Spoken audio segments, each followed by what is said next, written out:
Nothing like a little technical difficulty on a Friday afternoon. We're a few minutes late, but we are here and we are live. Welcome, Christy Stutzman. Yay, thank you. Thanks for having me.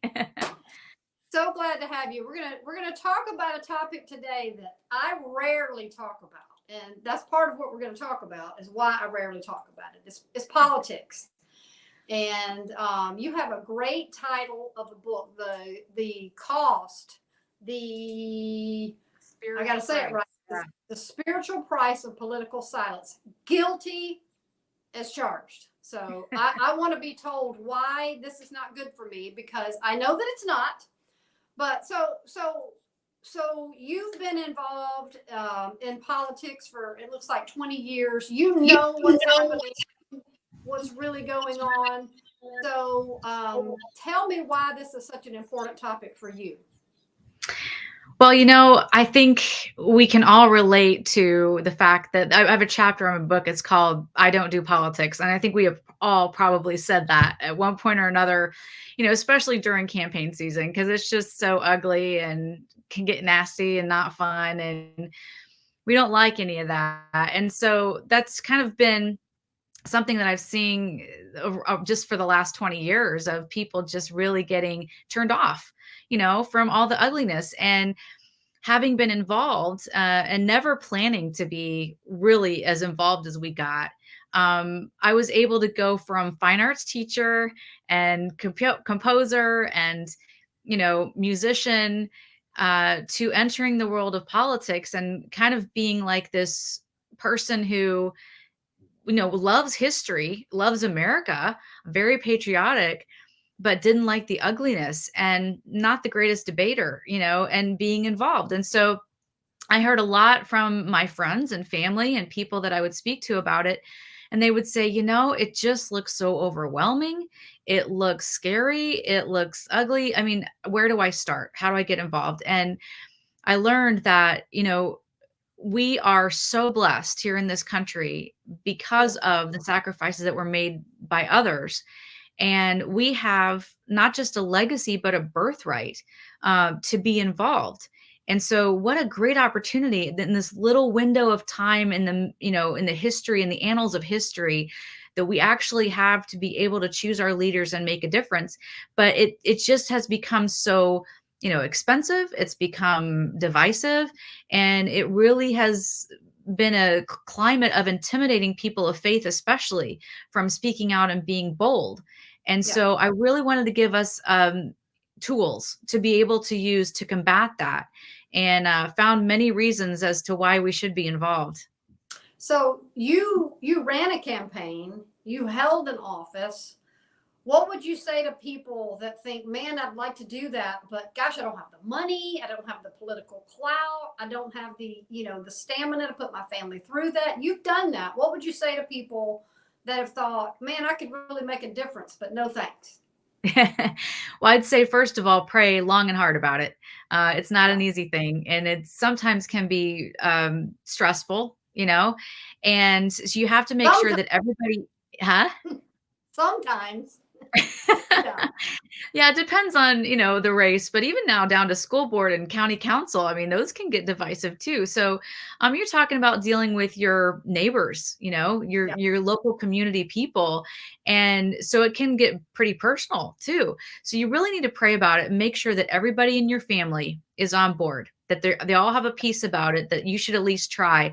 And my husband and I have made a point never to pray that God help me win. We've just always prayed, Lord, if it's your will, I'm going to put myself out there. I'm going to be willing. And if it's not your will, then close the door and be open to either one. Don't think so much that you have to win and the world is burning, that, it can't go on without you. It really can. And that's the beauty of our system. Someone gave us some really good advice when my husband first ran for state rep when he was 26 years old. An older man looked at him and he said, just remember, if you win this, that this title doesn't belong to you, it belongs to the people, and that you are a temporary steward of that title. Someone had it before you and someone's going to have it after you. So just be a good steward while you have it. And that's the approach I would take. So let's say someone does that and they get in and they go in with noble causes. I've known many people that have done this. You have Yeah. too.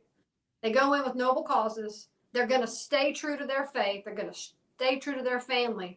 But because of the system that is already so ingrained in corruption, it's Hmm. so ingrained in deceit and deception that you can't go in there and remain noble. And I mean, you have to begin to understand the system is what it is, and one person can't change it. Right. What is someone to do about the knowledge of walking into something that huge?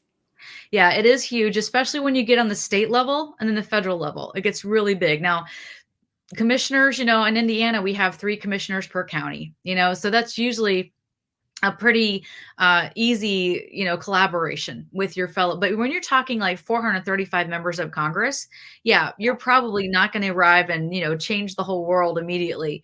But what you can do is you can set the boundaries of what you stand for and your the things that you will never compromise on immediately. You can establish it and say, I am pro-life.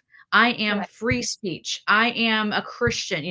Make sure that you establish that, and it's really a bold move to do that, because then you're going to be targeted. But at least you've set the boundaries and said, this is who I am and this is what I stand for. Don't even bother lobbying me if you're pro-choice. I am pro-life. I always will be. Don't even talk about it. So there's things like that you can do. But the other thing you have to be aware of is the fact that this is a consensus building system that we're in. And so it creates a situation where you have to develop relationships and you have to work at issues. I was the original author of the Protect Women's Sports Bill in Indiana. Well, this was back in the day when it wasn't a big deal. Nothing had really been happening in America in that regard. But I saw it in Switzerland. I saw it in Sweden. I saw it in England. And I saw we were 20 years behind them, but it was coming. And so, Wow. therefore, I was trying to build a case to my fellow legislators and say, hey, guys, before this happens here, let's put something in place to protect our girls. Well, it took me 2 years of conversations in order to develop a coalition of people who were going to co-sign on to that bill and they were going to support it. So it is a slow moving process. If you're a business owner, it can be frustrating because you're used to getting things done and, taking care of business. And in Congress and also in the legislature, it can be a little bit slower. But as far as your Christian beliefs and your values and your moral, non-negotiables, Yeah. those things have to be set early on. And you also have to be willing, hold that title lightly. Yeah. Don't allow yourself to be identified as I'm state representative so and so, I'm Right. congressperson so and so. That is not who you are. Know who you are before you go in there, so that when you're standing up to them and to the leadership and you say, I'm sorry, I can't go along with this, and you say it kindly and nicely, but I'm sorry, I can't. When they threaten you and say, well, we're going to come after you, we're going to take you out, that's not a threat to you because it's in God's hands. So stand firmly and boldly in what you believe and don't allow the threats to intimidate you, and don't cling so tightly to that title that that's who you identify as. So, to the believer that says, it's not the donkey or the elephant, it's the lamb.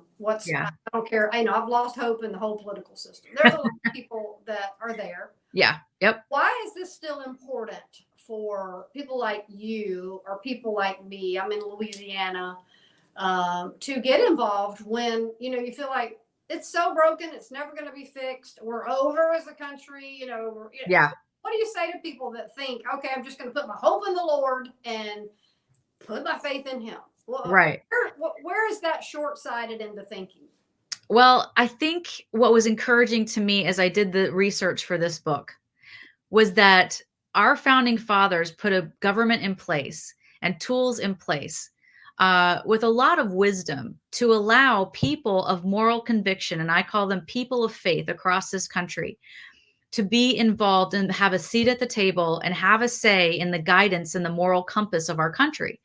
So they made 2 assumptions. The first assumption was that people of faith would always be involved because they knew that our system of government would not survive in any other way. No matter what system of government they gave us, without that moral clarity, it wasn't going to survive. Second of all, they gave it to us because they really felt like, out of necessity and personal preservation, and for those, for our children and grandchildren, that we would want to have a seat at the table in guiding the discussion. But the other thing that's really poignant right now in today's culture is the fact that if we aren't at the table, somebody else will be. And they will grab those reins of power and they will direct it in a wrong direction. And we only have ourselves to blame because we are self-governing. One of the beautiful things of our system of government, too, is that we are able to look at societal wrongs and address them and correct them. And you've seen that over the history of America. You have seen societal wrongs be addressed and be fixed and corrected with the right people in place. And that's the key. You have to get right people with right motivation sitting there at the table, guiding the discussions. And I have seen this behind the scenes. I've watched my husband do it. I've watched leaders do it over and over again, where they're doing the hard work of government. And that is bringing people together, not in front of the cameras, not for some type of clickbait. They're actually sitting in a room talking through difficult issues and trying to find solutions. And it's a beautiful thing to see, but you just don't have the TV cameras there covering that, because that is where the sausage is made. It's where you're debating and going back and forth, and you're coming to an agreement, and you're saying, okay, this is where I'm not going to compromise, but this is where I can. So let's come together here. It's that type of approach. So it's important. And I know there's a lot of things that happen that are good, because I know there's prayer Bible studies and there's prayer meetings, and I know there's things that are never going to make the news, and unfortunately people don't see that. To get Right. that's a fresh wind of hope that people, if people knew that, would feel better. But what do you say to the people that say our country was founded in hatred? There's so much mishistory and miscommunication that you have a lot of people. I don't think it's just young people. I think it's people that don't understand history, that want to make it out that our country doesn't deserve to be one nation under God and all these great things, because we're a bad nation and we took over people and we killed the Indians and all the things. What do you say to people who have that attitude and they're not willing to dig deep and to find out the facts? Because we got a lot of people willing to say a lot of things, but not very little of it is based in fact. Yeah. Well, I would encourage them to do a deep dive into history, really go back generations and centuries and study the process of history. Because when you arm yourself with information on the true facts of how history has, played out in front of us, not one nation has been perfect. Not one nation is completely innocent of wrongdoing, including ours. So we have to recognize the wrongs that were done. And we have to recognize the fact that we have a solution. We have a system in place where we can address it and we can fix that problem. But we also have to be aware that we have been inundated with an agenda which is targeting our young people. And I'm talking 100 years ago, we were targeted with this victim mentality, with this mentality of I will never overcome the past. And this is not a victorious mentality towards life. I mean, my family, when I look at my family tree, I mean, every color of the rainbow is there. I mean, it is a beautiful, I call myself an American mutt. When you look at me, you would never know what my family looks like. But we shouldn't assume by looking at someone who their relatives were or who their ancestors were. There are terrible stories in my family, and there are beautiful stories in my family. Mm-hmm. And that's what makes this country so beautiful, is that we are a melting pot of so many different things. And somehow we have found a way to be blessed by God, because we have really focused on being salt and light around the world. I've traveled around the world on diplomatic missions. And one of the things we kept hearing over and over from people, leaders in other countries, and people who are guides, for us, they would say, just want to thank America for all of the good you've done. You've established a school over here. You've established this hospital. You've brought us disaster relief. You've given us educational, all these things that we've done, mission work. Mm-hmm. But please don't stop. And I have to ask myself, why are they asking me, please don't stop? They're watching us. They're watching us because we've led the way and bringing people together in a unique way from various backgrounds, denominations, just ethnicities. And it's a beautiful thing. So when we focus on the bad, we're going to find the bad. But let's realize that there's bad and good. Let's focus on the future and be unified about that. Yeah, I agree with that so much. I did not grow up. I did not grow up with a great foundational knowledge of history. So a lot of people really didn't. Right. My husband and my son are history buffs, so I'll always say, "What about this war? And what about that war? And who did this and who did that?" So Yeah. people like me feel like I'm behind the eight ball here. I don't have time. I'm not at the age and stage that I'm going to dig and read a bunch of history books. But what can somebody like me do now and say, okay, I don't know everything that happened, but I'm healthy, I'm passionate, I'm a patriot. What's something that I can do without looking at it and saying it's a lost cause? Say, oh, but I can do what? Yeah. Well, I mean, I'll just reference my book. I kind of in the beginning, there's like a refresher course on America's Judeo-Christian founding. And it was a beautiful thing to study that because you are reminded of all the miracles and all the people of faith who stepped forward and made huge sacrifices and saw themselves actually as stepping stones. They didn't think that they would see the reality of their hopes and dreams and their vision for this country in their lifetime. And it really is hard to think of yourself as a stepping stone. And I'm telling people now, we almost need to be prepared to think of ourselves as stepping stones again. I don't think we're at a crossroads. I think we're at a cliff and we're hanging Yeah. over the cliff. And so when Yes. we're at a cliff, we're going to have to allow someone else to climb over us, right? We're going to have to allow someone else to step on us. We have to lay the foundation for someone to do that. We have to be willing to say, I'm going to start something now and hope that you can build on it and pull us back from the brink. So that's where we're at right now. And I think what everybody can do is I would encourage everyone to look at their own heart. Everybody can, they complain about the culture, right? The culture of Washington, the culture of Hollywood, the culture in general. Well, where does the culture happen? Well, it starts in our hearts. So look at the culture of your own heart first. Get that right. They always tell you on a plane, put your mask on first before you help other people, right? So you got to look at your own culture. Look at the culture in your home. Are you creating curiosity about, new things, about facts, about really digging down and finding truth?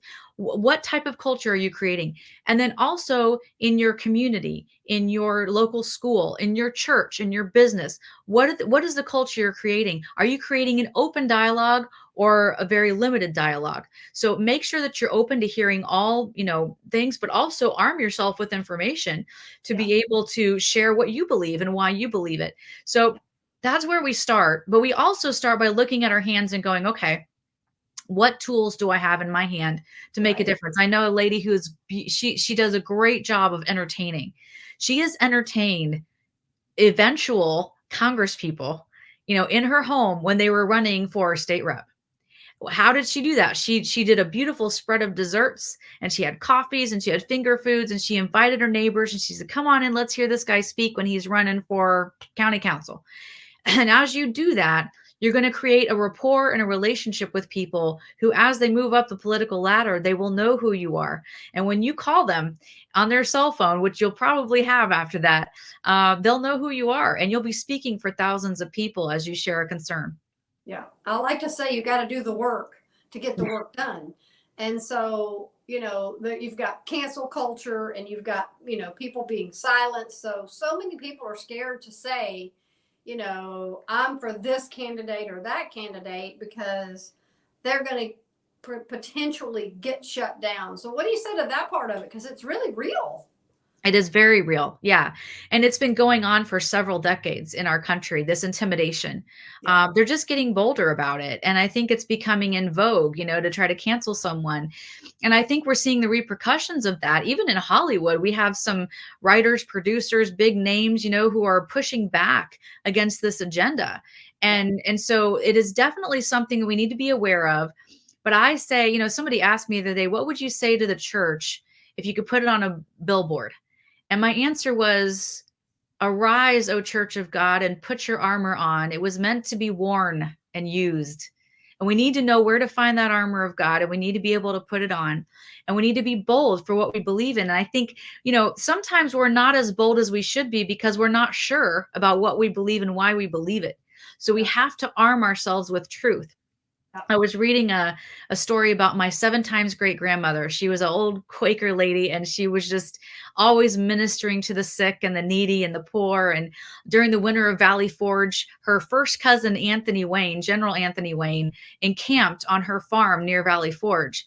And so she ministered to the soldiers there. But on her deathbed, this was after the Revolution, she was surrounded by her family, and she sat up with one last breath, and she looked at them and she said, "Be valiant for truth." And as I read that, I thought, what else should we be valiant for? I mean, so many people are telling us it's my truth and you have your truth and he has his truth. But I truly believe there is truth, God's truth. Yeah. And we have to be bold for that. So Mhm. we should not be intimidated about, from speaking up, and also choosing candidates that we believe in. When we know a candidate and we know their reputation and their testimony, don't be afraid to get behind them boldly. And sometimes all it takes is putting a sign in your yard. You could be intimidated by doing that. Take that bold step and put that sign in your yard and stand behind someone who's willing to put their neck out and risk their reputation by running. So, what do you say to the people that say our country wasn't founded on Christian principles and that separation of church and state meant for people not to have to dictate a religion? I mean, those are two big topics, but just touch on those a little bit. We were founded on a Christian heritage. Tell us, I mean, just confirm that with a couple of facts. Yeah, I would encourage people to go to wallbuilders.com. They have huge resources of information about our founding. But all of the letters that I have read from the founding fathers, including Thomas Jefferson's, where he mentions that phrase, the separation of church and state, have really either been hidden or misinterpreted by people on purpose who have an agenda trying to get rid of our Judeo-Christian founding and trying to hide or mask the true motivations of those who were founding it. And they were from a variety of backgrounds. I mean, they didn't all agree on theology, but they did agree on right versus wrong, truth versus, error, good versus evil. They agreed on all that. And so they came together and they established this government. Now, when you talk about separation of church and state, that was a great concern of the colonies, simply because right before the Revolution, there had been some great concern about persecution of people who were not adhering to the colony approved state church, basically, is what it was. So you had an official government church. And if you didn't go to that church, let's say, in Virginia, there were some Baptists who were preaching differently than what the established church was preaching. They were jailed. I mean, we had Patrick Henry defending them in court because they were preaching what their conscience told them to preach. So the concern with the colonists as they established their government was that, their great-grandparents or great-great-grandparents had come to the shores in the 1600s seeking religious asylum. Quakers, Puritans, Pilgrims, all these people who had been, just harried out of Europe because of religious persecution, Mennonites, Amish. So they're all coming here seeking just a place to follow their conscience and to follow God. So they were concerned that eventually the government could establish a state church and they would be in the same situation that they had been. Thomas Jefferson was reassuring them, no, that will not happen. And they said, now, wait a minute, we don't see that in the Constitution. That's where we get the Bill of Rights. So when people say this country was not founded, it wasn't a Christian country from the beginning, whatever. If you read those letters from John Adams, from Thomas Jefferson, from George Washington, I just read one from Carrollton. He signed the Constitution, and it was a beautiful testimony of his belief in Jesus Christ. Now, they did not want to establish a certain church, or approve of a certain religion from the governmental point of view because they wanted freedom of religion. But it was never intended that Christians should not be involved in government. In fact, it was the exact opposite. They were counting on that. They were counting on people of faith being involved, or else they said it wouldn't work and it wouldn't last. Yeah. Yeah. And freedom of religion, not freedom Not from from religion, religion. which is a very different thing. So, and then I want to ask one more question and then get to your book, because I know your book is a resource for people that are asking these very questions. Right. So doing the work and having an educated opinion so that you can cast an educated vote is on everyone to do. You know, you need to know what, like you said, what your issues are: pro-life, protection of the church, and religious freedom, and things like that are very important. Where do you find people really wrestle with where to find factual news? Because, as you know, there's so much of it that you can't really trust any of it. So what Yeah. do you say to someone to get information about real facts as we move closer to this election season? Yeah. It is. You're right. It is a very big problem. It is. We just went through that in Indiana here with our primary. Every ad that you saw was normally paid for by some super PAC from out of our state. So what we have to be vigilant about is where we get our information. When you see ads, against a certain candidate or for a certain candidate, mark who it's paid for by, and go to their website, do some research on them, and find out who they are. And if it's by the candidate, they're required to say, I paid for this myself. So you know that they're approving the words that are in that ad. But there's other ads that come across the airwaves that, they're by super PACs who can raise unlimited amounts of money and go after a candidate or support a candidate. And, you really have to do your research. So I would say, first of all, pay attention to the disclaimers. Who is paying Yeah. for the messaging that you're Good. getting? The other thing is, in my book, I provide a reliable resources, and I've also provided it on my website, which is booksbychristy.org. And if you sign up for our email, you can download reliable resources. And it's just like 3 pages of resources with a little blurb about what they're good at, what their specialty is, just kind of a little information on each one. And then you can, look it up yourself. But anymore, we really have to do our due diligence to research even the news articles that are coming out, and the news resources. A lot of times they're skewed one way or the other, and they're not presenting the whole story. And the best way, really, when you're going to vote for someone, you can do this easier on the local level than the federal level. But on the local level, look at their websites, but also reach out to them directly. Email their staffers, their campaign managers. Offer to host a reception. Go to a town hall where they're speaking. But I would also recommend to people to look at who they associate with. Who are they touting as their friends? Are they saying, I was part of this pregnancy resource center? We'll call the pregnancy resource center. Have you ever heard of so and so? What have they done for you? How have they helped you? If they're saying they're pro Second Amendment, we'll look up their record. Do they have a record on that? Where do they stand on it? So it's up to us, we the people. We were talking about this the other day with all the money in politics right now. It's really hard to kind of filter through, because they will poll us, and they will say what we want to hear, instead of really telling us the actual connection. So what I started doing was saying, okay, who is this group? Who started this group? And who do they associate with? Because that'll tell you a lot, much more than the talking points that they give you on a commercial. Yeah, so true. And so many of the poll questions are manipulative that, you just can't really, it's like voting for the things that are, bills, yay or nay. It's like, okay, I'm not going to vote for anything if I can't read the question and understand what it says. Exactly. Well, there's such a thing as now, it's called a push poll, right? Yeah. So they'll call you and say they're doing a survey. And then they say, but if you knew that so-and-so did this and this and this, would you be more likely or less likely? And it's so funny, because my husband got one the other day, and he said, now, what if I told you that, if I said this, would you ask me a question about another candidate in that race, or is this only on this candidate? And they said, oh, only for this one. So it was obvious they're trying to hurt that person by doing a survey. So really be aware of that. So your book is a resource. Your book is, you're a historian.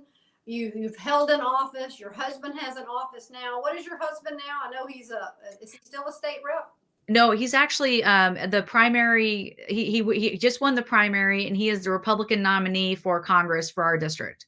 Wow. So, I mean, you're in the thick of it. You Oh know yes, we've the just experienced $3 million of attack ads. So Oh yeah, I bet you have. So yeah. So, but your book is a resource for people to right. answer a lot of these questions. So, what if people get your book? What are they going to find in it that would be helpful to prepare them for an educated vote? Yeah.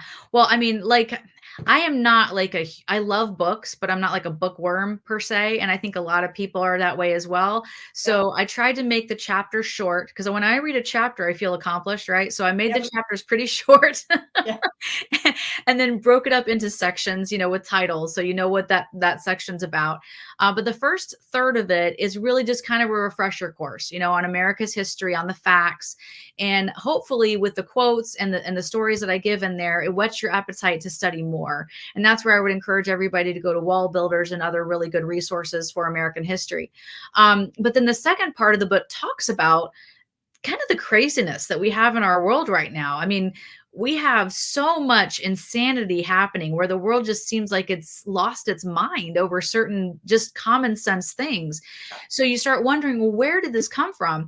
What I was amazed at as I did my research was that we were targeted over 100 years ago by cultural Marxists who came to this country, targeted academia, started writing curriculum, articles, they started teaching in our upper echelons of higher learning, and they started targeting the next generation, and this was all on purpose. Antonio Gramsci is a socialist who was in jail in Italy after some failed attempts at socialism there, and he was talking about, well, the next time we try this, their utopia is always, just around the corner. So next time we try this, I think we need to target the children first, because once they're a certain age, it's almost too late, especially in America. So that's what they did. But I think the church was asleep at the wheel. We weren't ready for that. We weren't ready to combat it. We hadn't armed ourselves to be able to push back on this new progressive idea. And really what it's based on, I read this 400-page book, studying for this, to write this book. And after reading it, it's called The Rise and Triumph of the Modern Self. I would highly recommend it. But what it basically boils down to is one Bible verse, and that is, the fool hath said in his heart, there is no God. And when you decide that there is no God, when you are a humanist, atheist type of mentality, then you are trying to get rid of anything that has any semblance of authority, whether it is a father in the home, whether it's parents in the home, whether it's teachers, law enforcement, government, you name it. And that's why we're seeing anarchy in our world today and in our streets and our cities. That's where it's coming from, because they are bereft of actual solid truth and purpose in life, right? So it becomes this big conglomeration of the power brokers at the top and the little guy at the bottom, and the people at the top know better. The elite know better than everybody else how to rule their lives. Mm-hmm. So that I go into that. And then the last part is, okay, now that we know all this, where do we start? How do we turn this thing around? We're talking on the local level. And one of the main points that I would encourage people to just remember after this conversation and as they read the book, if you get involved on a school board level, on a county level, what you're doing is you're vetting candidates who might not be dealing with moral issues, right? They might not be dealing with free speech issues or, pro-life issues or something. But if they are the president of the school board and they decide to run for state rep, guess what? They will be dealing with it then. So vet them early and make sure that their worldview aligns with yours. And then as they move up, in the system, you can hold them accountable, and you also know that you vetted them, and you can say, hey, you know what? I thought this is who you were. What happened?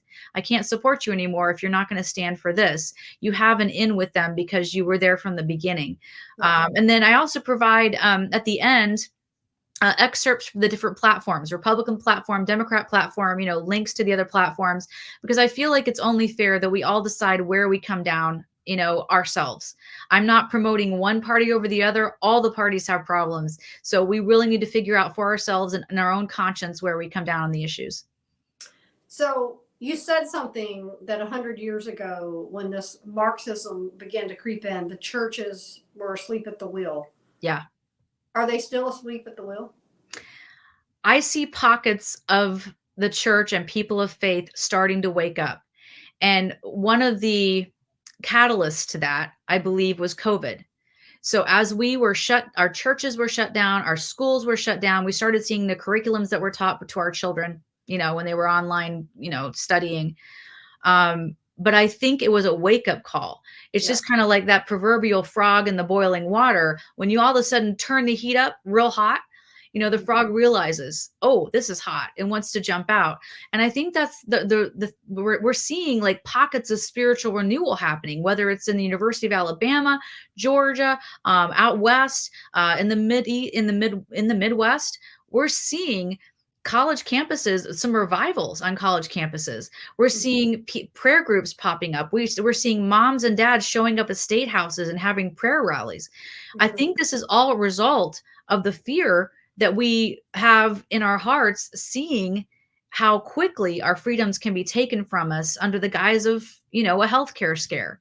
So I do believe that there's hope, and I think that there's definitely work to do.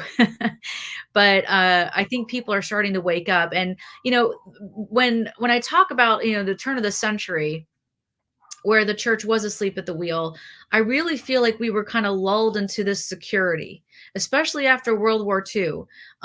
We were ready to just enjoy life, right? And have a good life, and not all these wars and stuff. And then, Vietnam happened, and that was, during that time, right before Vietnam, is where we were targeted. And so it was very tenuous. And we started seeing the outplaying of this progressive mentality and the cultural Marxism. Yeah. Well, so, is that your dog barking or mine? I hear somebody's dog barking.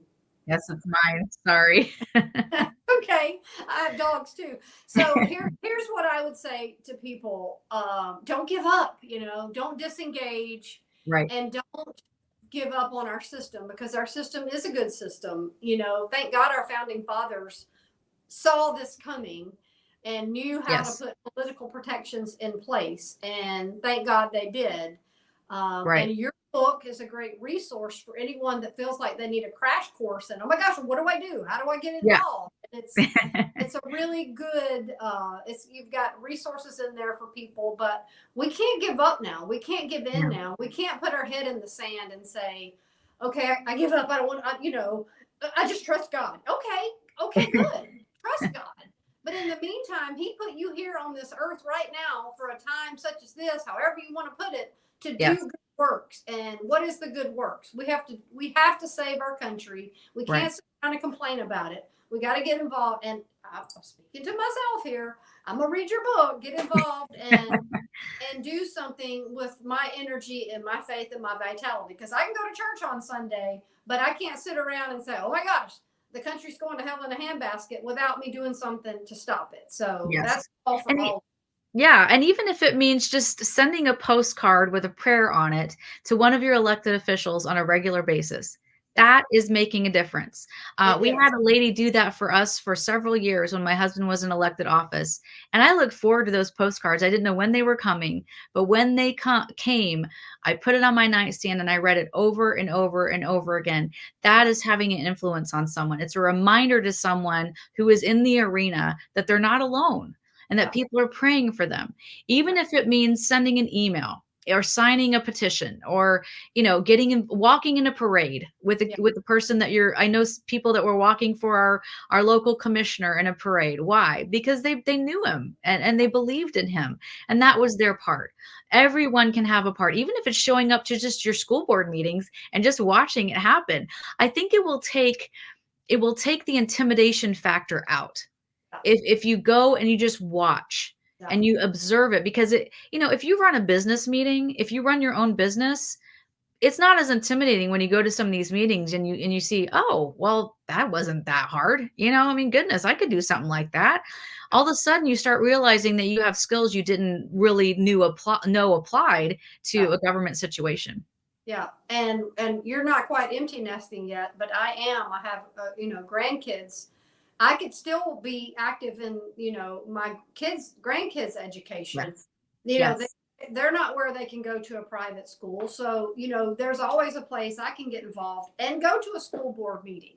Yeah. And, while my daughter's busy raising kids, I can do that for that school that she's in. So I do think that it's getting our heads, it's putting our boxing gloves on and saying, I'm Yeah. going to get involved in something and figure Yeah. out what that's.